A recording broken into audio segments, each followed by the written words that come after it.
શહેરના સયાજીગંજ પશ્ચિમ traffic police વિભાગ દ્વારા વાહનોની હરાજીનું આયોજન કરવામાં આવ્યું। અલગ અલગ પોલીસ સ્ટેશનોમાં જે પ્રકારે બાઇકો પકડાતા હોય છે, ટુ વ્હીલરો પકડાતા હોય છે, ત્યારે ત્યાં મૂકી દેવામાં આવતી હોય છે, પરંતુ ત્યાં જગ્યા રોકાય, તકલીફ પડે અને તે જ અંતર્ગત હરાજી એટલે કે આ વાહનોનો નિકાલ થાય, આ વાહનોનો સુચાरू રીતે કોઈને કામ લાગે તે અંતર્ગત હરાજીનું આયોજન કરવામાં આવ્યું। લગભગ 1,95,000 ની કિંમત માં આ વાહનોને લોકોએ ખરીદ્યા છે। વ્યવસ્થા કરવામાં આવી કે હરાજીમાં જે લોકો ભાગ લેવા ઈચ્છે છે તે લોકો માટે પણ પ્રક્રિયા સરળ રહે તે માટેની વ્યવસ્થા કરવામાં આવી, સુચારું આયોજન કરવામાં આવ્યું। મિત્રો, તમામ લોકોએ ભાગ પણ લીધો, સાથે ઘણા બધા લોકોએ વાહનો પણ ખરીદ્યા છે। હરાજીનું આયોજન કરાયું, જેમાં ઘણા બધા લોકોને સસ્તા દરે એટલે કે સસ્તી કિંમતે વાહનો મળી રહે તેવા ઉમદા હેતુ સાથે આ હરાજીનું આયોજન થયું છે।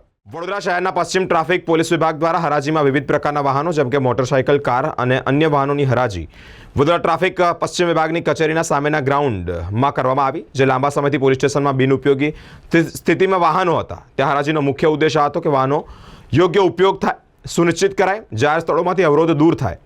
હરાજીમાં ભાગ લેવા ઈચ્છુક લોકો અગાઉથી જ નોંધણી ફરજિયાત હતી। હરાજી પ્રક્રિયા પારદર્શક અને નિયમિત રીતે સંપન્ન કરવામાં આવી। બોલી લગાડનારને યોગ્ય માહિતી પણ આપવામાં આવી, સાથે માર્ગદર્શન પણ પૂરું પાડવામાં આવ્યું। આ હરાજી દ્વારા સરકારને આવક સ્ત્રોત ઊભો થયો છે, સામાન્ય જનતાને સસ્તા દરે વાહનો મળે તેવી તક પણ ઊભી થઈ છે। આ પ્રકારની જે વ્યવસ્થા કરવામાં આવી, જેમાં અવરોધિત વાહનોની સંખ્યા ઘટાડવામાં સહાય થાય।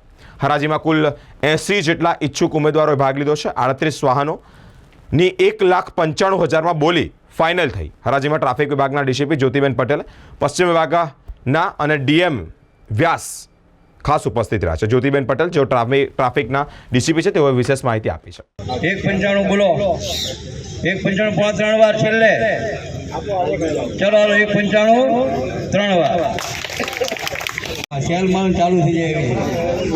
20 વર્ષ જૂની છે સાહેબ, કાગળિયા હા 20 વર્ષ જૂની છે। અરે જૂનું એટલું સોનું ભાઈ, ઓલ્ડ ઇઝ ગોલ્ડ। 195 12 નંબર 195 છેલ્લે 20 નંબર 1,73,000, 55 નંબર 74 નંબર 177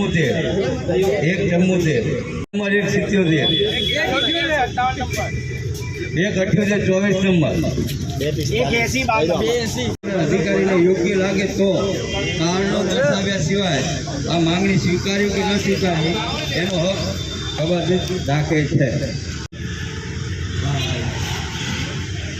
એક વાર જોઈ લો બધા, બરાબર? કોઈ આકસ્મિક નુકસાન થશે તો પણ સરકારની જવાબદારી નહીં।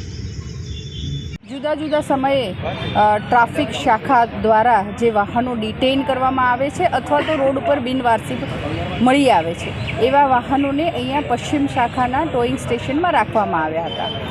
જાહેર જનતાના જો એ વાહન હોય તો અમે અવારનવાર એ લોકોને જાણ કરી હતી, નોટિસો આપી હતી, ન્યૂઝપેપરમાં પણ પ્રસિદ્ધ કરાવ્યું હતું કે જેથી એમનું વાહન હોય તો આવીને લઈ જાય। ઘણા ખરા વાહન ચાલકો એમના વાહન આવીને લઈ ગયા છે, પણ છેલ્લે 38 વ્હીકલ્સ એવા હતા જેણે કોઈ વાહન ચાલકે ક્લેમ કરેલ ન હતા, જેથી એવા 38 વાહનોની આજે અહીંયા પશ્ચિમ શાખા સયાજીગંજ ટ્રાફિક શાખા ખાતે ટોઈંગ સ્ટેશન ખાતે હરાજી રાખવામાં આવી હતી, જેમાં લગભગ 80 જેટલા વેપારીઓએ ભાગ લીધો હતો અને 38 જેટલા વાહનોની અપસેટ કિંમત અમે 1,71,000 જેટલી નક્કી કરી હતી, જેની સામે હરાજીમાં અમને 1,95,000 ની કિંમત ચૂકવી અને વેપારીએ આ વાહનોનો હરાજીમાં નક્કી કરવામાં આવ્યું। વાહનો કેટલા જૂના હતા? લગભગ 5 થી 6 વર્ષ જેવું થયું હશે।